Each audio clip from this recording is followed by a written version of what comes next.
Pemirsa, seorang pemuda di Kabupaten Tangerang, Banten tega membunuh ayahnya hanya karena tidak diberi uang untuk membeli rokok. Usai pemeriksaan, diketahui pelaku mempunyai riwayat gangguan jiwa.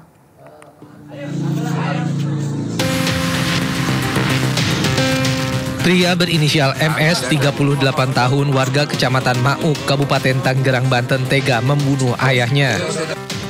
Korban ditemukan tewas pertama kali oleh istrinya yang baru saja pulang bekerja dan terkejut melihat korban tergeletak di lantai bersimbah darah di dalam kamar. Sementara pelaku yang berada tidak jauh dari rumah kemudian diamankan warga sambil menunggu pihak kepolisian dari Polsek Mauk datang ke lokasi. Dari hasil pemeriksaan sementara, motif pembunuhan dipicu pelaku kesal lantaran tidak diberi uang oleh korban untuk membeli rokok. Polisi juga mengungkap bahwa pelaku diketahui mempunyai riwayat gangguan kejiwaan. Untuk memastikan hal itu, polisi berencana akan melakukan pemeriksaan kejiwaan pelaku. Hasil penyelidikan sementara bahwa motif adalah anak atau pelaku yang diduga pelaku kesal kepada ayahnya karena berhari-hari sebelumnya meminta uang untuk membeli rokok. Tapi karena tidak ada uang, bapaknya tidak memberi uang tersebut sehingga kesal. Sehingga pada hari H, yaitu 17 Oktober itu, melakukan pemukulan dengan cara memukul bagian wajah kepada bapak korban pada saat tidur. Meski sudah ditetapkan tersangka, namun pihak kepolisian masih menunggu hasil pemeriksaan kesehatan kejiwaan untuk menentukan status hukum bagi pelaku.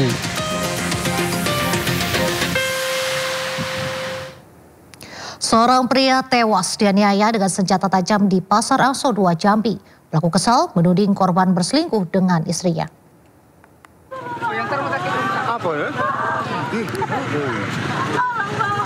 Pengunjung dan pedagang Pasar Angso 2 Jambi dihebohkan aksi penganiayaan seorang pria. Korban Tuhono bersimbah darah dipeluk seorang wanita yang berteriak histeris. Pengunjung dan pedagang pasar membantu membawa korban ke rumah sakit terdekat namun nyawanya tidak bisa tertolong. Dari hasil pemeriksaan terungkap korban dibunuh seorang pria karena cemburu dan sakit hati. Pelaku menuding korban selingkuh dengan istrinya. Usai menganiaya korban, pelaku menyerahkan diri ke polisi. Ditemukannya udah ditangkap ya. Motifnya apa, Pak? Untuk sementara motifnya nanti saya cek kembali. Antara korban dan pelaku saling kenal atau gimana? Saling kenal ya. Sama-sama pedagang. Jadi pelaku sudah dibawa oleh... Kini pelaku masih diperiksa di Mapolsek Telanai-Pura, Kota Jambi dan terancam hukuman di atas 5 tahun penjara. Dari Kota Jambi, Adrianus Susandra News melaporkan. Pemirsa, warga digemparkan penemuan jasad remaja putri di sungai di Purwakarta, Jawa Barat.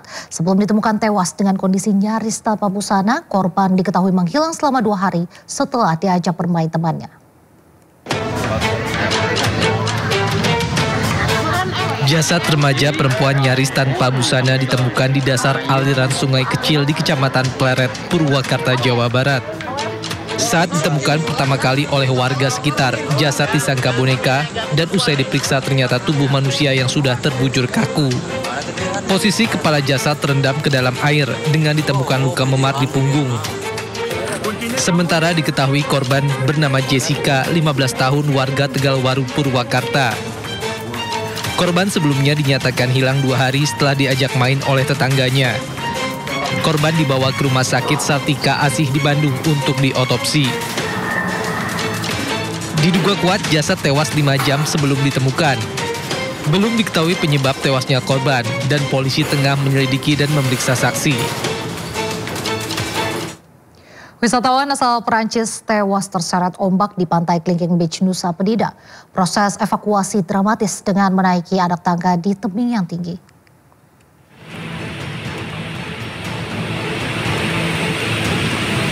Proses evakuasi korban terseret ombak di pantai Kelingking Beach, Nusa Penida, Kelungkung, Bali berlangsung dramatis. Petugas dari Basarnas, polisi, TNI, dan warga harus menaiki jalan setapak mendaki Bukit Terjal dengan ketinggian 150 meter lebih. Petugas bergantian menggotong korban yang merupakan WNA asal Prancis bernama Elena Andreva, 32 tahun. Sebelumnya Elena berenang bersama 3 temannya berlibur di hamparan pasir putih Kelingking Beach. Namun mendadak ombak besar menggulung hingga keempatnya terseret. 3 orang berhasil menyelamatkan diri dibantu pengunjung sementara korban tergulung ombak. Petugas yang menerima laporan melakukan pencarian 4 jam hingga korban ditemukan telah tewas. Dengan medan yang cukup terjal, curam, korban dapat kita evakuasi dari bawah sampai ke atas dan sekarang masih ada di klinik Nusa Medika. Objek wisata Kelingking Beach terkenal hingga ke mancanegara. Wisatawan pun rela menelusuri ratusan anak tangga yang ekstrim untuk turun ke bawah menikmati pasir putih pantai Kelingking. Dari Nusa Penida, Bali, Igede Juni Arsana, iNews melaporkan. Seorang pria Parubaya diamankan warga usai melakukan pelecehan terhadap sejumlah siswi sekolah dasar di Makassar, Sulawesi Selatan. Pelaku nyaris diamuk warga dan orang tua korban saat dievakuasi polisi. Sudah ketangkap pelaku di dalam pelaku. Seorang pria berinisial F, 42 tahun, terduga pelaku pelecehan terhadap sejumlah siswi sekolah dasar diamankan warga di halaman sekolah di Kecamatan Biringkanaya, Makassar, Sulawesi Selatan. Suasana sempat memanas dan terduga pelaku nyaris diamuk warga saat petugas kepolisian sektor Biringkanaya bersama Babinsa setempat hendak membawa pelaku ke kantor polisi untuk pemeriksaan lebih lanjut. Pelaku bertemu korbannya saat tengah duduk di halaman sekolah dasar kemudian melakukan hal tak senonoh karena korban dinilainya lucu dan menggemaskan.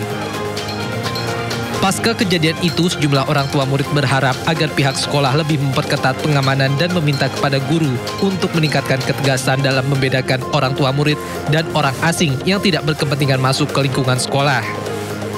Orang tua murid juga meminta melakukan evaluasi menyeluruh terkait prosedur pengawasan siswa saat jam belajar maupun saat pulang sekolah. Kita ke informasi selanjutnya pemirsa, polisi masih menyelidiki penyebab kematian mahasiswa Universitas Udayana yang tewas usai terjatuh dari lantai 4 gedung kampus. Diduga korban bunuh diri akibat perundungan berat di lingkungan kampus.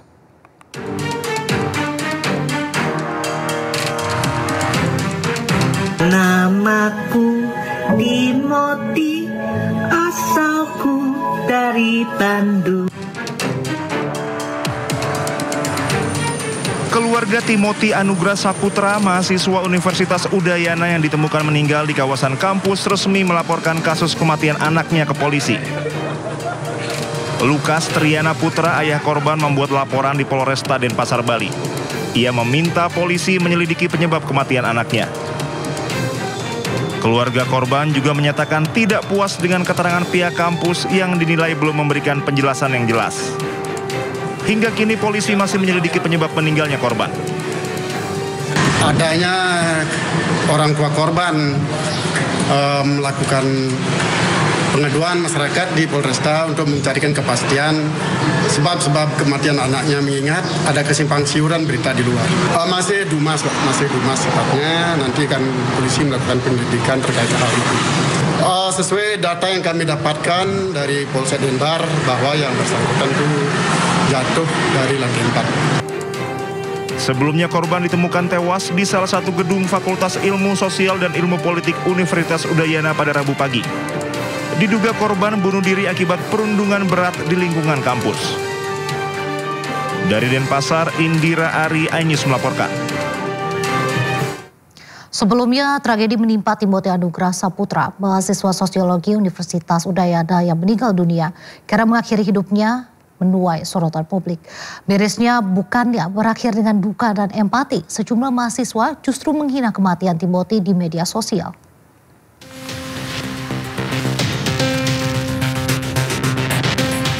Namaku Timoti, asalku dari Bandung.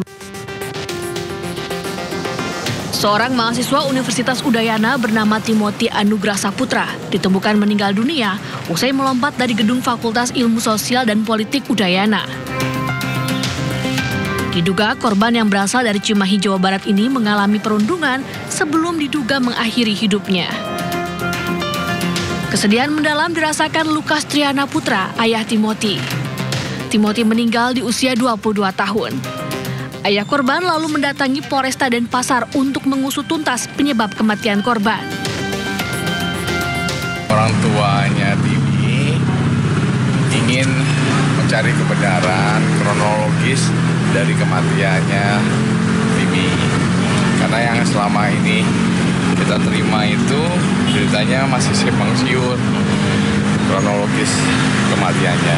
Oleh sebab itu saya serahkan kepada pihak kepolisian yang memang sudah jadi tugasnya mereka, karena saya pun juga nggak bisa untuk menangani masalah ini. Bahkan setelah kematiannya, Timothy justru masih dirundung mahasiswa lain dari kampusnya. Tangkapan percakapan yang tak pantas dan tak berempati dari grup WhatsApp tersebar di media sosial. Pihak Universitas Udayana menegaskan akan segera memberikan sanksi tegas kepada pembuli. Sementara itu, 4 pengurus himpunan mahasiswa ilmu politik yang diduga menjadi bagian dari perundung telah dipecat dari organisasi.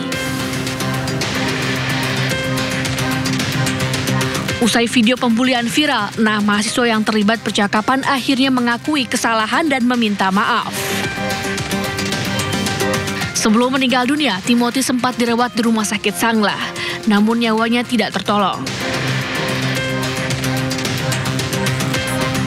Kepergian Timothy menorehkan luka mendalam bagi teman-temannya di Universitas Udayana. Tim Liputan iNews melaporkan.